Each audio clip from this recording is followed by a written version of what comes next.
মাঠে যার বিধ্বংসী ব্যাটিংয়ে কেঁপে উঠত বোলারদের বুক। মাঠের বাইরের এক ভুলে সেই তারকা ব্যাটারকে এবার গুনতে হলো বড় জরিমানা, পড়তে হলো আদালতের কাঠগড়ায়। অস্ট্রেলিয়ার সাবেক ওপেনার ডেভিড ওয়ার্নার মদ্যপ অবস্থায় গাড়ি চালাতে গিয়ে ঠিক কী কাণ্ড ঘটালেন, আর আদালতই বা তাকে কি অদ্ভুত শর্তে শাস্তি দিল?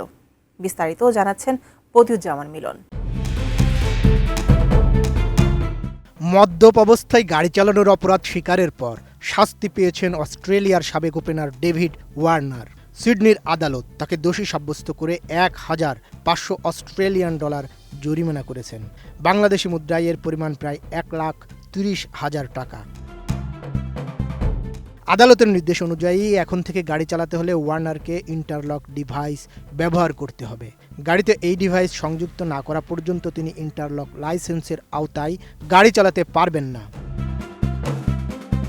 গত ৫ এপ্রিল সিডনির পূর্বাঞ্চলে একটি রোড সাইড পরীক্ষায় থামানো হয় ওয়ার্নারকে। অ্যালকোহল পরীক্ষায় পজিটিভ ফল পাওয়ার পর তাকে মারোইব্রা পুলিশ স্টেশনে নিয়ে দ্বিতীয়বার পরীক্ষা করা হয়। সেখানে তার রক্তে অ্যালকোহলের মাত্রা পাওয়া যায় 0.১০৪, যা আইনসম্মত সীমার দ্বিগুণেরও বেশি। নোভা এলইডি টিভি, ঝকঝকে ছবি, নিখুঁত শব্দ, ৫ বছরের ওয়ারেন্টি। নোভা মানি সঠিক মান, নিশ্চিত সেবা।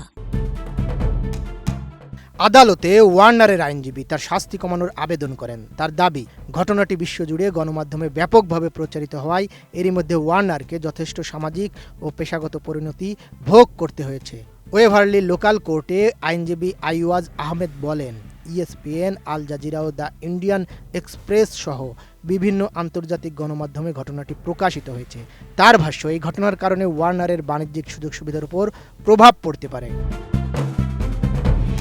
আদালতের নির্দেশ অনুযায়ী ইন্টারলক লাইসেন্সের জন্য আবেদন করে গাড়িটিতে ডিভাইসটি স্থাপন করার পর ওয়ার্নার আবার গাড়ি চালাতে পারবেন।